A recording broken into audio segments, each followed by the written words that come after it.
Hello guys. So till now we have came so far. We have learned about data validation. Yes, how we validate the input, how we validate the data that is given by the user. Yes, I have also told you how to use try and accept and why try and accept is used better with loops. Yes. Now for more exclusive content, you can subscribe to my YouTube channel. Also, for more fun projects and more elaborated, deeper explanations, I have created a program by Siksha Setu where you can enroll in. Hello guys, so we are starting with functions and this is my first code. Here in Python, we define the function using def, yes, and write the name of the function and then the round brackets and then colon. This name, you can keep it according to your wish, but to define any function, you have to always use the keyword def, def, okay. Now suppose inside this function, I have simply written a code where I simply want to print hello students, yes. Now in the fourth line you can see actually we have called this function. This is known as invoking the function or calling the function, okay. We've invoked this function, yes. So when I have written this one, I have defined this function and then I have called this function. So this is the output. It has printed whatever there was inside the function. But if I simply define the function but I don't call it or invoke it, so the code still gets executed, but the code has executed, but it has not shown me the contents inside the function because I have simply defined the function but I have not called or invoked the function, okay. Now in this function, I have given a parameter to my function. Yes, I have defined the function using the keyword def.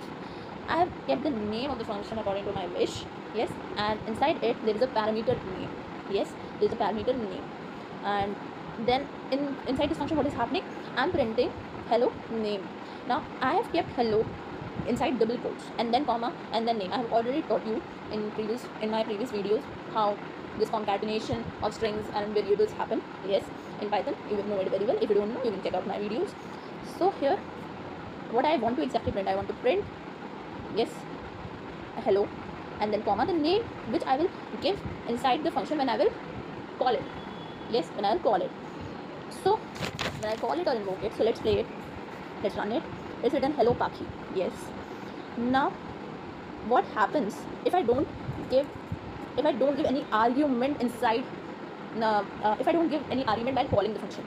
Now this is known as parameter, and here whatever I'll give inside the circular brackets when I will invoke the function, here whatever I write is known as argument. I wrote Paki here and Paki was an argument. Yes.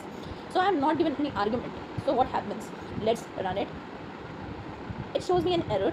Yes, that means they have written great is missing one required positional argument.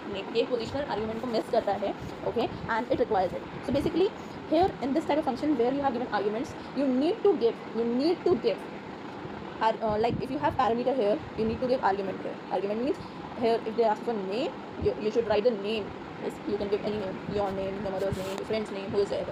Yes, now to solve this problem, like I will simply call the function. Now to solve this problem, what we will do next, let's see. In case I don't want to give argument, I'll call it, but still there is a parameter in the function. So what will happen? Okay guys, so now I've told you, like we talked about parameters and arguments. Parameter is the parameter you give inside the function while defining it, and argument is a thing you give inside the function when you are invoking or calling it, okay.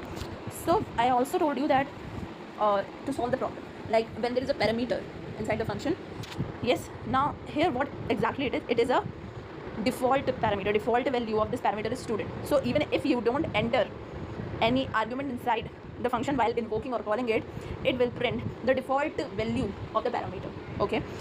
You can also change the default value if you wish to by giving argument inside the function while invoking or calling it. So let's play it. So it is written hello student, and the second line is written hello Paki, okay. So first time you call the function, when you call the function first time, here it is written greet, and inside the bracket there is nothing. Yes, there is nothing. So it took the default value of the parameter, that was student. So hello comma student. Yes, but when you entered the argument here while invoking the function Paki, so student was replaced by Paki and it was written hello Paki, okay. That's it. Here in front of you the type of function where you want a function to perform some particular task. Yes, like in this function we are performing addition, okay. We want to perform addition. Yes, so what I exactly did in this function, I defined the function, yes, using def.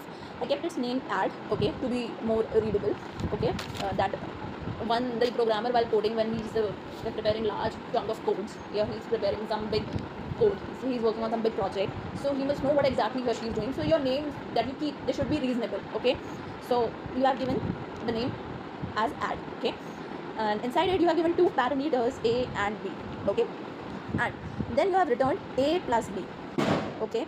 Now you have defined one variable result, yes. Inside result you are invoking or calling the function add, okay, and inside add you have given the arguments for a comma b, parameters. For a you have given 5, for b you have given 3, and then in fifth line you print sum, yes, obviously it will be written as it is, comma result. So here result, the result will be printed, so it will be, obviously it will be 8, yes, let's play it, and the sum is 8, yes. So these here for exclusive videos, for exclusive content, where we will do more fun projects, do subscribe to my program on Shiksha Sidhu, yes, and the link is in my bio.